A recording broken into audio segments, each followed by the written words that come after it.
Perfect. Welcome to the podcast, Jody. Thank you so much for inviting me to join you today. Brilliant. And you're based in Dubai at the moment? I am indeed, yeah. I've been living in Dubai for the past 8.5 years now. So I'm actually just in my office, just had a busy day at work, coming towards the end of the day. But yeah, been out in the Middle East now for 8 years. Nice. And how have you found the weather there? It's a bit different, and culturally, it's Yeah, it's weather-wise, obviously summer gets very hot, and that is one of the things that people tend to comment on my LinkedIn posts about frequently. Oh, but in the summer it's unbearable, it's too hot. And I'm like, I would rather have 2 months in the summer of being really warm, which obviously everywhere in Dubai is, it's a city that's built for the heat, right? We're in the desert. When they built Dubai, everywhere is air conditioned. Everywhere you go into, all the office spaces, all the houses, all the malls, even your public transport links, everything has air conditioning.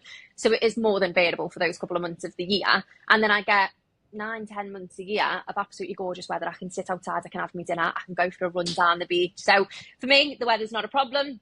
Culturally, absolutely love it. It's been a very eye-opening experience. Obviously, there's over 200 different nationalities living and working in Dubai, which just means that I'm exposed to so many different ways of thinking, so many different ways of life and working styles, and that side of things, again, I think has helped me develop massively as a person.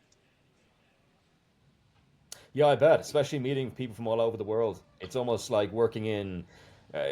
Last time, I hope you don't mind me mentioning this, but last time I was in Dubai, it felt like it didn't feel like it felt like such a multinational place. It didn't feel Yeah, like I was in like almost like the Middle East or that sort of region. It felt like, or the mini, yeah. yeah, it felt like I was in, could have been anywhere in the world. Yeah, definitely. It's such a welcoming city. Like everybody is welcome here. As long as you have an open mind, you're willing to work, you want to have an enhanced quality of life, Dubai is very welcoming with open arms, which I think is, again, another great thing about what like I never considered moving to Dubai until the opportunity came up. It wasn't something that I went looking for. But then since coming here, it was definitely the place I was meant to end up. Brilliant. Brilliant, nice one. And I was on, hope you don't mind, but over the last 4 years or a few years, I've been seeing a lot of posts on LinkedIn lately, and that's where I originally reached out. For those of you listening, and maybe aren't watching the video, or even listening, I reached out to Jodi via LinkedIn, and I've been following her journey over the last number of years there. So it's great that we officially got to chat on the podcast. Yeah. And I just saw your post yesterday. I'll get into a bit of a background, a bit of information in a sec, but maybe I'll do that first. I'll get into a bit of your background. Hope you don't mind. Feel free to correct me if I'm wrong, Jody, and we'll go Yeah. from there. Yeah, of course. Let's go for Perfect. it. Brilliant. Brilliant. Uh, Jodie Thompson currently serves as Group Head of Recruitment at White& Co. Real Estate LLC, a Dubai-based brokerage. She joined White& Co. after moving into Dubai real estate in 2017, following a background in finance. Before White& Co., she held roles including property investment specialist and investment advisor. Background and career path: originally from Liverpool, she relocated to Dubai reportedly with only a few days' notice and shifted from a finance background to real estate recruitment. Her move to Dubai marked a major career pivot, and over the years she's built a reputation for identifying and recruiting top-tier brokers for White& Co. Her recruitment philosophy seems to combine her financial background with people-focused skills. According to a profile article, she emphasizes treating each candidate as an individual and guiding ambitious professionals through sometimes brutal Dubai real estate landscape. What she and White& Co. do: White& Co. positions itself as a fast-growing hybrid brokerage specializing in sales and leasing, including off-plan projects in residential and commercial real estate in Dubai. Under her recruitment leadership, the company seeks to attract talent with a work hard, learn fast mindset, and offers a commission structure that, according to a post by Thompson, can be more generous than many of Dubai's older agencies. Jody seems active on social media slash professional platforms. She posts about industry insights, gives advice on relocating and working in Dubai real estate, and sometimes shares personal reflections about her move and life in Dubai. Public voice and views on the industry: she doesn't shy away from sharing her honest opinions. In one post, she agrees with common complaints about oversaturation of real estate agents in Dubai, critiquing agencies that charge newcomers fees for desk space, visa costs, and RERA or E or A license fees, Yeah. RERA license fees. forgive me if I'm wrong, calling such business models diabolical.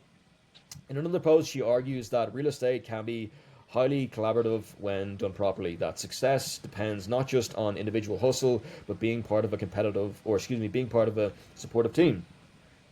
She also encourages prospective movers to Dubai to research carefully, ensure employer sponsorship for visas and residency, and not underestimate living costs if arriving without a job, reflecting personal experience and personal impact frame. According to a feature article, Jodi views her work as more than recruitment. She sees it as changing lives, helping people build careers in Dubai, often with little prior experience, by offering guidance and mentorship. Her story tends to be present as from finance to bold relocation to building others' careers. Her story tends to be presented as from finance to bold relocation to building others' careers, as a narrative of risk-taking, resilience, and transformation. Hopefully that was all correct, and excuse me if Bit of a got any, mouthful. that's my fault. That's my Um, fault. So yeah, don't get me wrong. There's a couple of bits in there that have definitely been exaggerated slightly in regards to some of the posts I've done, but yeah, the general consensus, it was pretty much accurate and up to date. brilliant. And I saw a post yesterday. Hope you don't mind me chatting about it. Of That course. White and Co is officially a great place to work, with 98% of our workforce proud to say they work here. Great Place to Work is a global leader in workplace culture, enabling participating businesses to further enhance their company culture and working environment through anonymous employee engagement survey. Highlights from our survey: 98% of employees say they received a warm welcome when joining the company. 98% of employees say they are treated fairly regardless of their age. 98% of employees say we provide a physical, safe place to work. 97% of employees are fairly treated regardless of their gender. 96% of employees say things considered, all things considered, White and Co. Real Estate LLC is a great place to work, and 86% of employees say work-life balance is encouraged. Yeah. And there's a great photo of a colleague, so or Yeah, so we were given the Great Place to Work certification a little bit earlier this year following the initial surveys that was done. And then basically when the Great Place to Work team gathered the data together, we were actually awarded with Best Real Estate Employer in the Middle East, Best Overall Employer in the Middle East, and Best Workplace for Women in the Middle East. So 3 amazing categories to walk away as the best employer in those particular regions. So yeah, something that we've worked really hard to achieve, and something that we're obviously very proud of off the back of that as well. yeah, amazing, amazing. And if you don't mind me asking, Jody, I'd love to know, if just for the listeners, to take them back to maybe, and you feel free not to chat about this, but maybe growing up in Liverpool and getting into then finance, and then your story about relocating to Dubai. I'd love to know, maybe, feel free to take as long as you want, or a brief summary. I'd love to know your background fully from maybe growing up and Yeah, so I was always quite an intelligent kid, but I was never always that engaged at school. I was very creative, and I was very much, I wanted to work. I was very money driven from a very early age. I got my first job when I was 13, not because I had to or because I needed to. I had a fantastic upbringing. My mum and dad are the best people in the world, and I was very fortunate to have a really, really good upbringing. But because I wanted that independence, and I got a job basically cleaning sunbeds in the local tanning salon for £2.50 an hour. So although it was money driven, obviously it wasn't a huge amount of money, but I like to be able to kind of finish school, go and do a little bit of work, and get a little brown envelope at the end of the week, and know that, okay, I've got a little bit of money now for whatever it is that I want to use that for. I left school. I went to college. I had a few little odd part-time jobs here and there, predominantly retail-based initially. And then a job opening came up for a Saturday girl working for Lloyds Bank. It was 4 hours a week, but it was really good money. And I was like, amazing, I'm going to go for it. Didn't think in a million years I would ever get it. I was 17 at this point. I had a few GCSEs and that was it. But I went for it and I got the job. And again, that was just, okay, that's the next level. Now I've been exposed to obviously a little bit more money, getting paid more per hour and so on. And I ended up having quite a successful career there. And then I decided to take a little bit of a step back to go down a slightly different career path, and started from the beginning in a very junior role. And I was with that business for around about 6 years. I started there when I was 20. I was with them for around about 6 years, and I progressed quite quickly. So within less than a year of being there, I was promoted to an assistant manager. In less than 2 years, became a store manager. By the time I left, I was running a series of different stores. So again, a very successful career, and I got to 26, and it was my best friend. Her mum bought me the book The Secret for my 26th birthday, and reading through it, and very eye-opening book, and I kind of thought, okay, well, I'm 26 now. I've got a really good job. I'm still living at home with my parents. So I've got a really good job. I've got no major responsibilities. I've got a fair bit of disposable income. I've got a nice new car up the path. And I was like, but then what? Where do I go next from here? I felt like I was 26 and I'd almost got to a point where I'd peaked in my career, and I was like, this can't be it for me at 26. Like, there's got to be more to life. Like, I can't just do this job for the next 40 years and that's it. So Dubai was not on the cards by any stretch of the imagination. It was more so, okay, I need to look at different career paths. I need to see what else is out there. And again, I was very happy doing what I was doing, but I was very comfortable, and comfortable doesn't bring growth. It doesn't bring opportunities. And I felt like I'm in a good position now to challenge myself and try something new. So Tuesday night, put my CV online. Wednesday morning, got a phone call. Always remember it coming up. And I was like, London's ringing me. I've got no idea why. Took the call. And it was like, look, we're looking for people to join our team. There's a webinar this afternoon. We think you'd be a great fit. Let me know if you want to join. We'll send you the login. Okay, no problem, got nothing to lose. So logs in, watches the webinar, and straight after they called me back, what did you think? And I was like, yeah, it sounds exciting. And they had 72 offices around the world. So they basically then, I went through the interview process. They basically then said, you'll go on this training course, and at the end of the training course, the leadership team will then decide whereabouts in the world you're going to be based. I said, okay, no problem. So I goes to this training academy, which was very much like a mini boot camp to make sure that I was kind of resilient enough to relocate and go into quite a high pressure, high demand industry. And at the end of the training academy, they called me in and they said, whereabouts in the world do you think that you're going to be placed? And I said, Portugal, because it's what I'd put as top of my list of places for me to go. And they literally laughed at me, literally laughed out loud. And they went, you're not going to Portugal. And I was like, okay, where do you think I'd be better suited? And they said, we want to send you to Dubai on Wednesday. So this was Friday. And they wanted me to get on a one-way flight to Dubai the following Wednesday. So literally 4 days later. Bear in mind, at this time, I'm in Malta. So not even at home at this time.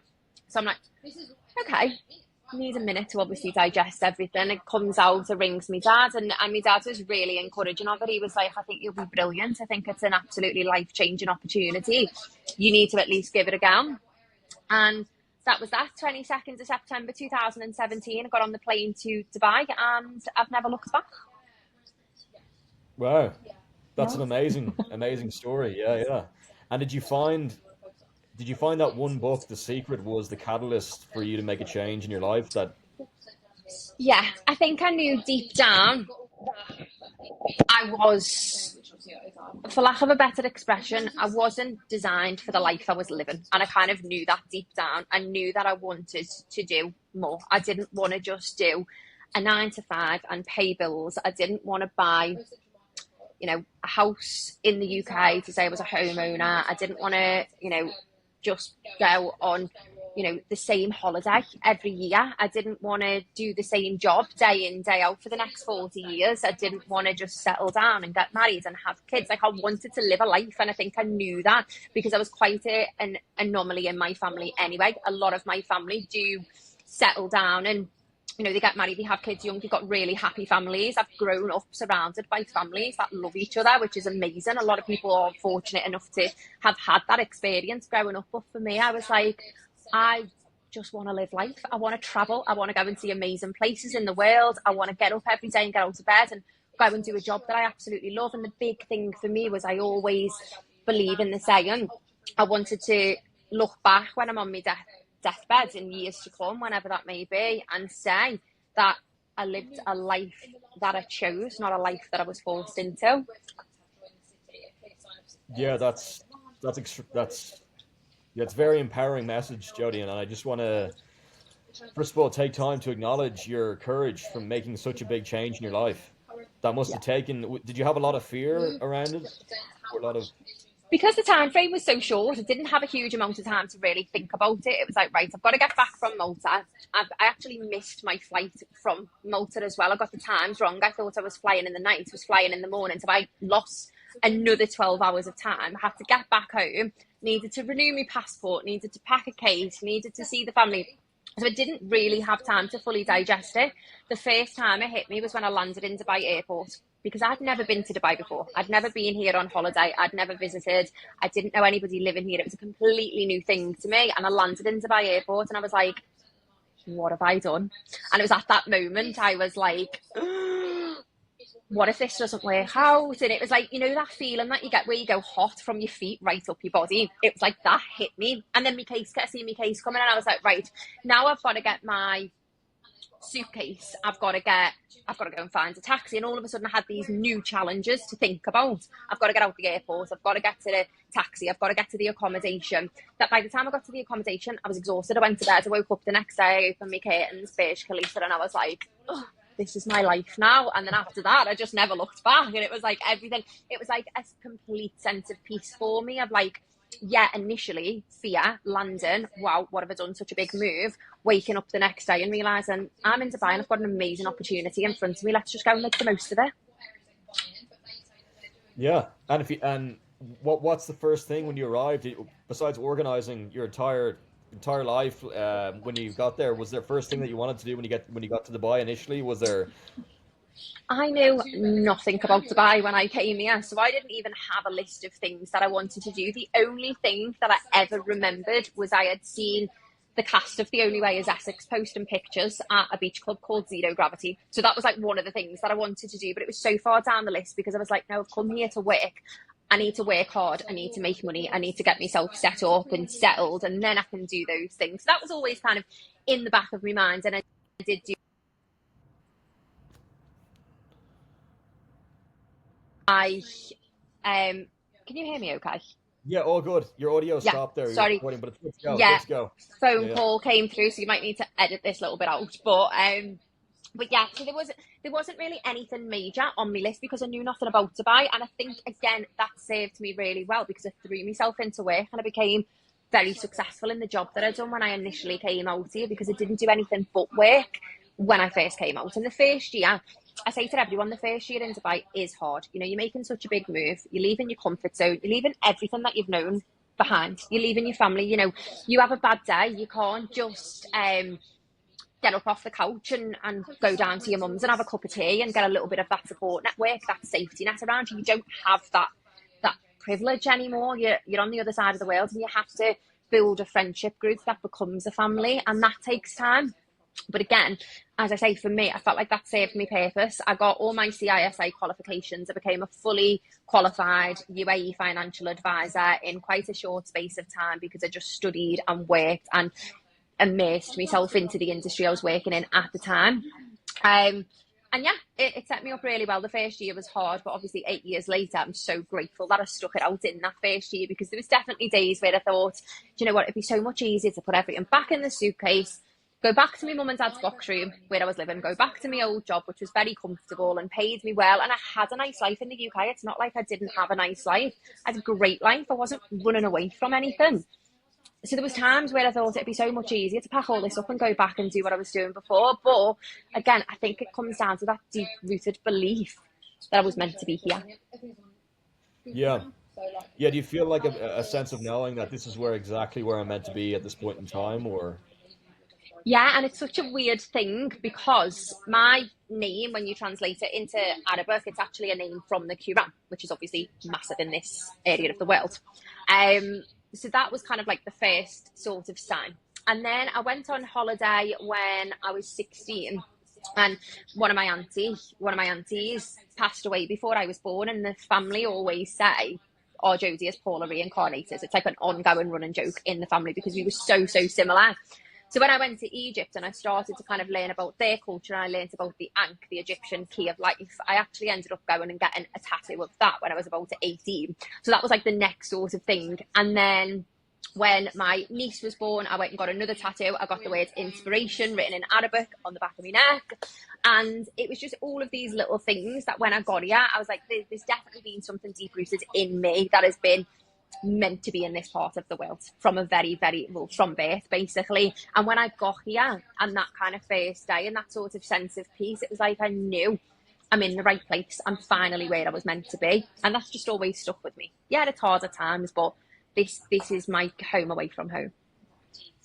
Yeah, wow, that's amazing.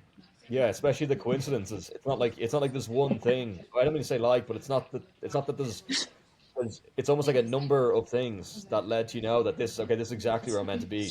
And I Yeah. suppose do you find great kind of I know very work oriented. Well, excuse me, like very accomplished and very work oriented. But I suppose is there life outside of? I know, not life outside of work in Dubai, but do you find that it's all go there, or is it? It is, you are definitely surrounded by a lot more driven individuals than what I found back home. Everyone that you speak to, when you're in the street back home, and I'd say to people, even when I go back now, and somebody's behind, the till at the local supermarket, and I'm like, hey, how are you? And they're like, yeah, I'm okay, I'm all right, I'm doing okay, and that's kind of the normal response. Whereas in Dubai, you ask someone of how they are, and they're like, yeah, great, just had me best month ever on record in real estate, or yeah, I'm training for a marathon at the minute, or I've just bought my first property, or there's always that people are always working towards something. It definitely attracts a certain type of person. And it is those driven individuals that they want to reach those key milestones. They're very target driven. They're always working towards goals. They've got vision boards, and they're the type of people that you do meet every single day. But obviously, you are in one of the best cities in the world to live an enhanced quality of life outside of the working side of things as well. Now, Dubai, the job market in Dubai, it's very fast paced, it's very competitive. There's so much local talent readily available on the ground as well that when you do get a good job that you love and you're doing well at it, you want to push and push and push, and you want to protect that job with everything, and you want to be the absolute best you can at it. So that does mean that you do put in the extra hours. None of us here work a 9 to 5 at White and Co. It's not like we go home even if we go home at 5 o'clock, you're never off the phone. It is a round the clock job. But the financial rewards that you get off the back of it speak for themselves. And it's like any business owner that you speak to will say the same thing. You don't own a business and then go home and switch your phone off at 5 o'clock and expect that business to run successfully. We're running our own businesses within a business here. So it is fast paced. It is very full on. It can be very intense at times. But then, Sunday morning, you wake up. I ran a marathon last year. Training for that marathon wasn't that difficult because I would get up on a Sunday morning, I'd jump in my car, I'd drive down to Kite Beach, and I've got this lovely stretch of beach to run along, and it's absolutely gorgeous. There's loads of other runners there. You've got the sea to one side of you, you've got this lovely little market on the other side, you've got the Burj Khalifa view one way, Burj Al Arab the other way, and it was easy to get up and go for a run in the gorgeous weather and have that kind of environment around you, and then get a coffee afterwards. And again, just those little things, it doesn't have to be all about, the bougie Dubai lifestyle that you see on social media. I don't drive a Lamborghini. I'm not on a yacht every weekend. That's not an accurate depiction of what life in Dubai actually is. For a lot of us, I worked 7 days last week, and that is the reality for a lot of us. Some weeks and other weeks, I won't do that, and I will be, on a yacht party celebrating someone's birthday, or I'll go to the brunch or something. But you've got everything you could possibly want on your doorstep. We don't do those things every day. Yeah, yeah. I love the term enhanced quality of life that you mentioned, and not just outside of work and talking about targets or maybe just achieving targets, but talking about outside of work, the enhanced quality of life. I'd love to know, is that a big part of? And I suppose we'll bring it into. We've already talked a bit about kind of knowing where you're meant to be and feeling like you are where you're meant to be in life. I'd love to know a bit about maybe, and we already talked about enhanced quality of life too. So Yeah.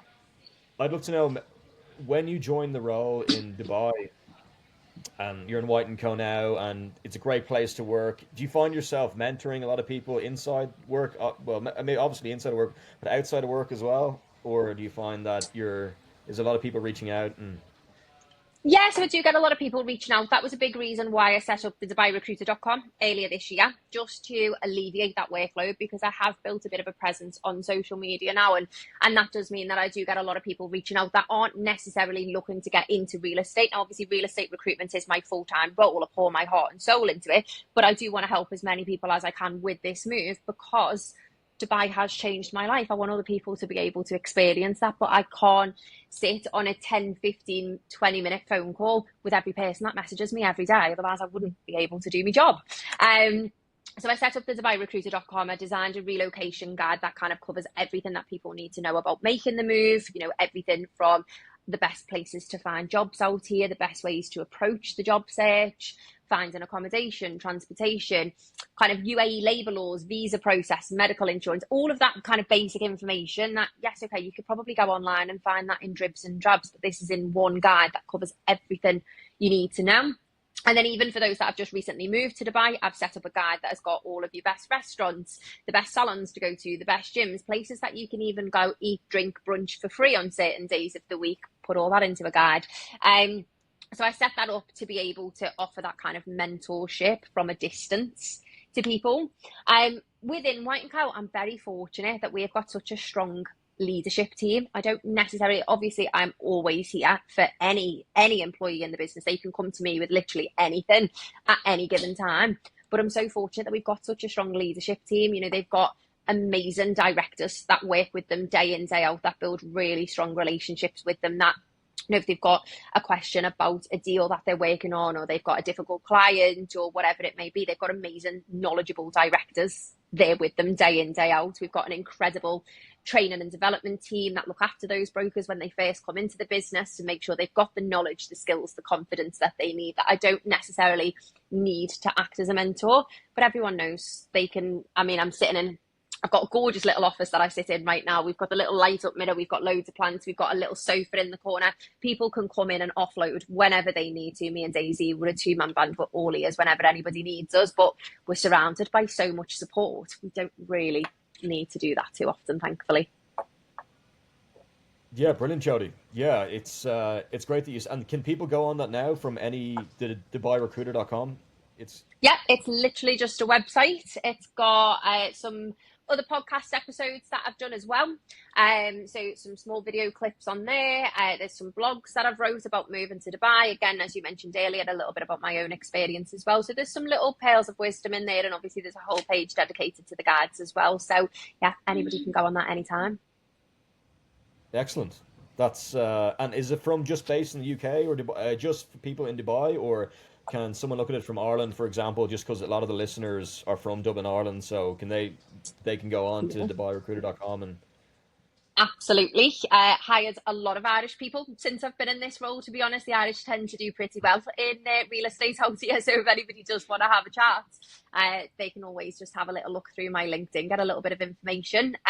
But for anybody who is, potentially in the very early stages of thinking about moving to Dubai, not quite sure yet if it's the right thing for them or what industry they should be looking at, the guide is designed for people that are in those very early stages to get the background information they need to make an informed decision about coming to Dubai, whether that be in real estate or another industry. perfect. And if you don't, I won't say if you don't mind me asking again, but do you find yourself do you find yourself, is there one thing that you're always telling people that you'd be open to sharing on the show, whether it's mentorship or whether it's people moving to Dubai, or whether it's, and this may be you don't have to share, this may be your thing that you want to keep to yourself, or maybe or one to three things, or one thing that you find yourself when you're mentoring someone, this always pops up, or this is the one thing that always pops up. Would you mind mentioning it, or you don't have to, or? Yeah, no, of course. So the one thing that I always say to people is do your research. That is the main and most important thing, which is something that I didn't do when I made this move. So it sounds quite hypocritical, me now saying to people, the market's totally different now to what it was when I came to Dubai 8 years ago. And I just think do your research, make sure you are giving yourself the best possible chance of success in Dubai.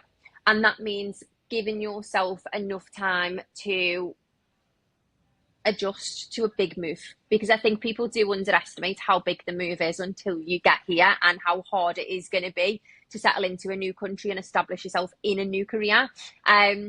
I do think people underestimate how hard that side of things can be. So I always say, do your research, speak to people on the ground. That's kind of the big bit of advice that I tend to give people quite frequently.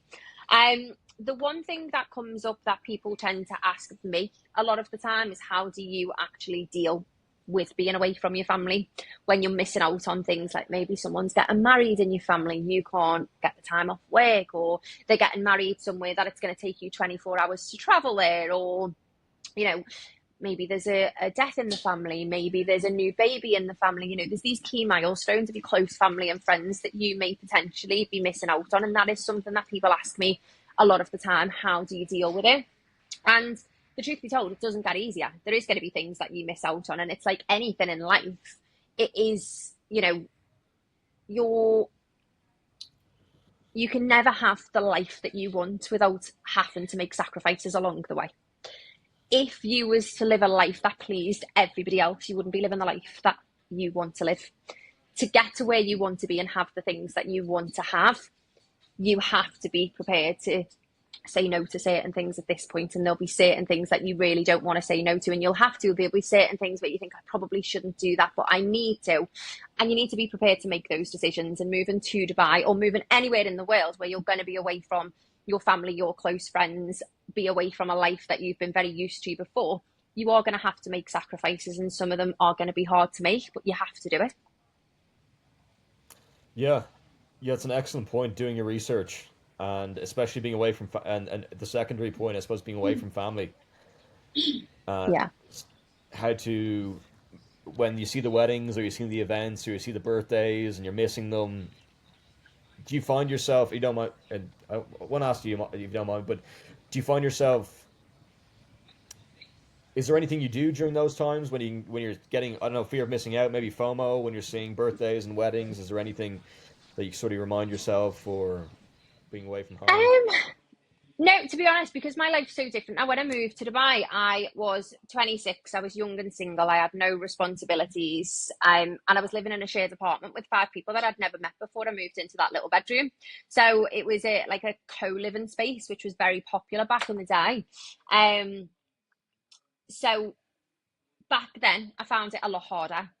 Whereas now, I have got my fiance, I've got 2 cats, I've got 2 dogs, I live in my own gorgeous house, I'm very settled, I've got a job that I love, I'm doing really well. And it's like the life that I have here, which is a very normal life, as I say, like I don't go out and do these bougie Dubai things every weekend, or, you know, what people assume you would do living in Dubai. A lot of the time we are just working, or we will go for a bit of dinner with friends, and we've got a great friendship circle here. And yes, it's tough when you see those things happening, but life is life here. Like I'm doing all the things I would normally do on any other given day, any other given time. And it's like, obviously I try to get back for the big things. And if there was anything major, like we've got a few weddings that we're going back for next year, and we've planned obviously everything around that's going to be our holidays. That's how we're going to incorporate that into the year.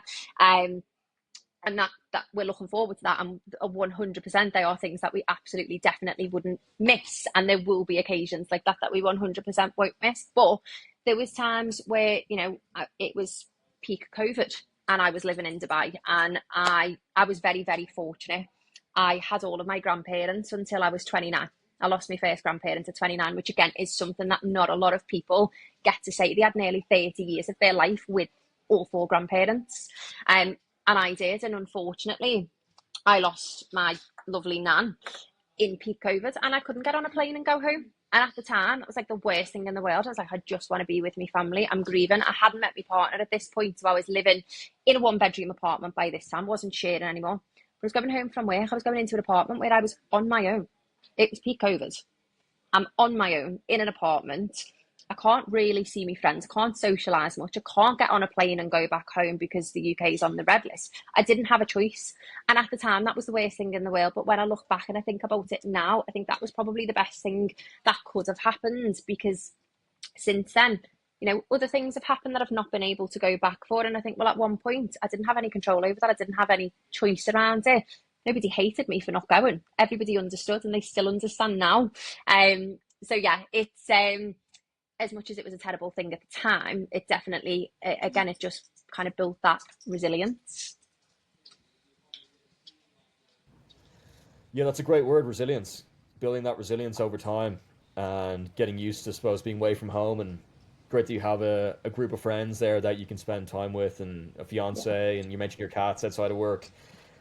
And I'd love to know, Jody, if we go back to that point of doing your research, is there anything, and I know you probably set up the DubaiRecruiter.com for this, and you probably talk about it with people you work with, but in that context of doing your research, do you apply that to working with clients on a daily basis, working with your colleagues, working with whatever it is? Do you apply that? Is that your number one motto that you maybe use, or is that just what you tell people when you mentor them? Or So, as I say, it's not so much mentorship. I'm kind of helping people from overseas make the move to Dubai. And most of the people that I speak to, they are candidates that have applied for real estate roles here in Dubai. And that's how we've then come into contact. And I'm obviously having those conversations. And I will say to anyone, if they say to me, I'm only speaking to White and Co, I'm like, you need to speak to 3 or 4 different companies before you decide what is right for you.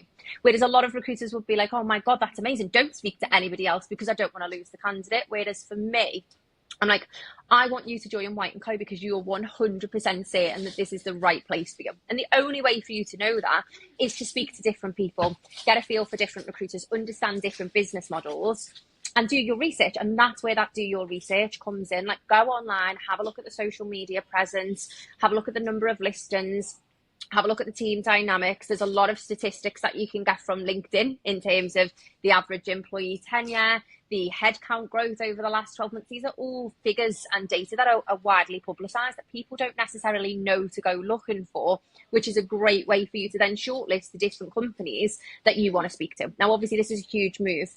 You're moving to a new country. You're uprooting your life to move to another country. You're going into real estate, which is a commission-only role as well. So you don't just get paid to turn up here, you get paid based on performance. So you want to position yourself in a way that you know you're going to the best possible company for you in terms of the platform that they offer, the training that they're giving you. What is the team retention rate? Do the employees look happy actually working there? Do they stay there long term? Are people making money? What tools am I going to be given to be able to do the job? What does the visa process look like? There's so much to take into consideration. So that when I speak to people, that's the main thing that I always say. And I've mentioned it on countless LinkedIn posts. It's like anyone can post whatever they want on LinkedIn. They can tell you whatever you want to hear. You have to go away and verify that information and find the facts, figures, and data to back that up before you just go in full steam ahead and leave your well-paid job, sell your brand new car, leave your family, friends, and everything that you've ever known behind, dive into a commission-only role. You need to be 100% certain that, one, you're doing the right thing, and two, you're going to the best possible place for you as well. So when I talk about do your research, it is heavily me talking about people sitting at home right now thinking about making the move to Dubai. yeah, yeah, love that, especially yeah. It's almost to get up and go and just just at what point in time do you find yourself when you tell people to do their research? At what point do you just say, you know what, you've done enough and you just need to make the move? You just need to. It's time to just it's time to just get up and. I think, to be fair, by the time I kind of have gone through the interview process, with the amount of information that is given during that time and the conversations that we have, most of the time people will move within the next 3 to 6 months. They'll make that decision and they'll go for it. There's been a couple of occasions where people have gone, oh, I'm not sure, maybe it's not for me. And I'm like, don't do it then. If you're not 100% sure if it's going to be for you, because again, especially with a career like real estate, which is obviously all I've ever known in Dubai, it's like, how do I word it? You're going into a commission-only role. As I say, you're leaving everything that you've ever known behind. It's not a career that you just try. You don't just come to Dubai and give real estate a go. If you come into Dubai real estate with the mindset, oh, I'm just going to try it and see what happens, you failed at the first hurdle. When you're coming into real estate, you're coming into a commission-only role. It is You know, the mindset has to be, it's my name above the door. This is my business. I'm going all in. If I'm going to leave my family, sell my car, sell my house, use my life savings to invest into myself, I'm going all in.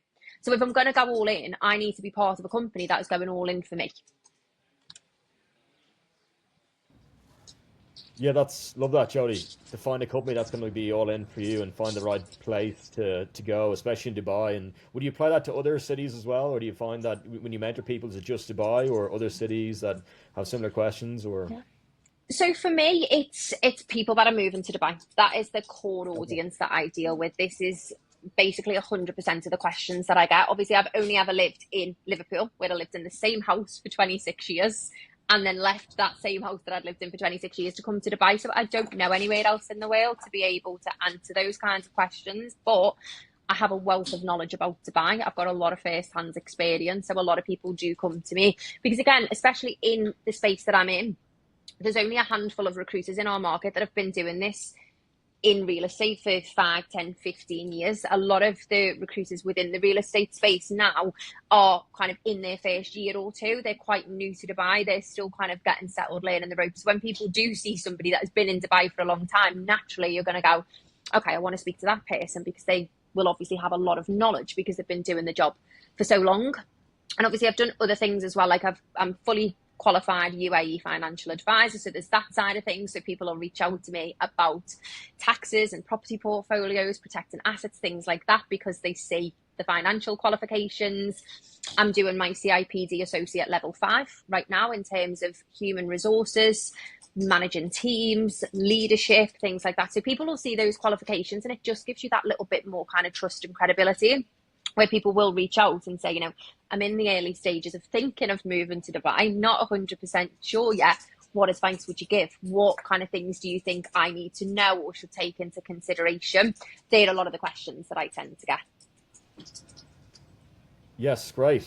Yeah, that's great, Jody. And I'd love to know, just because we're coming up towards the end of the podcast, I know we have 10 minutes left. Is there anything that we haven't covered that you'd love to mention, or is there anything that maybe I haven't touched upon with whether it's White and Co, whether it's your own journey, or is there any particular event or that you want to mention or I mean, I could sit and talk about White and Cow all day, every day. It's literally what I do for a job, is talk about White and Cow all day, every day. But if anyone obviously does want any information about working in real estate in Dubai, that is my area of expertise. That is what I know inside out.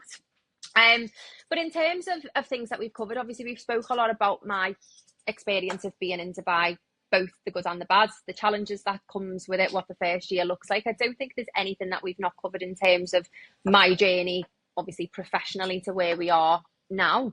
Um, so now I think we've covered pretty much everything, unless you've got any other questions for me today, Ryan. yeah, I'd love to know. Well, first of all, thank you for coming on the podcast, Jody. I didn't mention at the start, but you're the first person from Dubai, or not from Dubai, but living in Dubai on the podcast, Yeah, and also the first amazing. woman, I think. So, which is great. Your story is super inspiring, and I've been following you on LinkedIn for a while now. I think what like viewing content and trying to engage as much as I can. It's brilliant. I think what you're doing, especially in Dubai, where it can be so difficult. I don't know if you find is it very difficult for most people to transition, or is it once they know what they're doing and they do their research, is it pretty straightforward? If you know, Again, I think it comes down to choosing the right company, because the right company will very much guide you. They'll be very open, honest, and transparent. They'll keep you very much updated throughout the visa process and things. So I think the transition to getting settled in Dubai does depend on the company that you are part of and making sure that they do have a smooth onboarding and visa process. But in terms of the actual UAE and standard UAE labour law, it is a fairly straightforward move. In terms of the visa process, it's applied for by your employer. They do all of that kind of life admin paperwork side of things for you. They book the appointments for when you get here, submit the paperwork. So the actually being able to, once you've got a job, you've got the employment offer, you've signed it, the relocation is in play, the actual kind of visa process, settling inside of things from a labour law standpoint, is very straightforward. But as I say, it is just that kind of adjustment period, because you know, if you're brand new to Dubai, you're not going to know the best places to live, you're not going to know the best places to go and make friends. I fell into the trap when I came out here, and I was like, I'm going to go to every single networking event, and it was literally, I was in finances at the time, it was just a load of financial advisors giving each other their business cards. There was no clients there. No one was making any friends. We were all just passing business cards back and forth. So I learned from that very quickly. But you have to go through those little, teething problems, because they're going to be your biggest learning curves. Yeah, I bet there was plenty of. Yeah, I love that if you go through those teething problems because there's a lot of learning curves, a lot of learning curves about 100%. moving to Dubai and finding the right company. And yeah, and I'd love Yeah. to know is well two more things, and then I suppose we'll call it. I'd love to know, is there any words of wisdom you'd go back and give that 26-year-old Jodi? Would you say anything to her that's maybe living in Liverpool, thinking about going to Dubai? Is there anything comes top of mind that you'd say, or I always use the phrase, because I have an old picture of me from before I moved to Dubai, and I always put that as like a one tile, and it's like she wouldn't believe, and then another photo of me now, the life she's living. Because I think if I could go back in time and just say all of these things that you don't think are right for you or are working for you, they're not. But it's going to change. Just keep doing what you're doing, and your time will come. Um, but I think if I could say anything to anyone who is thinking about it, that voice that is deep rooted within you, telling you that there is something else out there for you, listen to it, because it'll be the best thing you ever do. yeah, wow, that's powerful. That's really powerful. I don't mean to sound like I'm like a self-help guru, which yeah, maybe with all the podcasts, maybe, but I'd love to know. Yeah, that's great. Just if knowing that there's something else out there, if you're a little kind of unsure, if there's a voice inside maybe saying this, or if there's something within you saying there's something else out there, maybe listening to that, and yeah, that's Yeah, great. Yeah, brilliant. definitely. And yeah, yeah. I'd love to know what's the best place for someone to reach out. Jodie, I know there's plenty of people from maybe Dublin, Ireland. I think listeners in the UK, Canada, the US, Australia. If they want to reach out about Dubai, is there anywhere they can go? Or Main two platforms for me will be my LinkedIn, which is just obviously my name, Jodie Thompson, Jodie with an I, there's no E on it, or my Instagram account, which is at the Dubai Recruiter. Obviously, the DubaiRecruiter.com is there, but that is more so just to get the guides and get a bit of background information. So if anyone does want to apply for White and Co, or wants to reach out direct and ask me any questions, LinkedIn or Instagram would be the best place to do it. perfect, perfect. Thanks, Emil, for coming on today again, Jodie. And hopefully, I'll Amazing. get this live this evening. All going well. I know. Hopefully, before people go to bed in the UAE or Dubai. Yeah. Yeah, and again, thank you for your patience with my hat and my sweatshirt. I'd love to be in a bit more formal wear. The weather here is a bit more wind and rainy, so excuse me. Well, it's lovely here, so I can't relate. Brilliant. And yeah, is there? I suppose I think that's it. There's so many takeaways from the show. There's so many takeaways between doing your research when it comes to moving to Dubai, and then listening to that voice. And if there's something there that you feel like there's more out there when you give the words of wisdom to maybe 26-year-old Jodie. There's just so many great things, and yeah, I know they can find you on LinkedIn, find you on Instagram, and yeah, is there anything else that we may have missed or? No, I think we've covered everything. It's been a pleasure joining you today. It's been a pleasure being the first female on the show. Excuse me, yes. Excuse Hopefully, me, yes. no worries. Hopefully, there is many more women to follow suit that will be on the show soon as well, and hopefully, many more people sharing Dubai-based experiences or even other places in the world as well. Yes, excellent. Thanks, Mel Jody. And by the way, it wasn't intentional that all the guests have been male up to now or solo episodes. It wasn't No problem intentional. at all. Hopefully, I've Yeah, started a bit of a trend. absolutely, absolutely, absolutely brilliant. Thanks, Mel Jody, and I appreciate it. Amazing. And I will hopefully get this up by this evening or latest tomorrow, but hopefully this evening. Amazing. Sounds good, Ryan. Thanks again for having me. No Take worries. care. Have a great rest of the day. Bye, bye, bye, bye. Bye. Bye.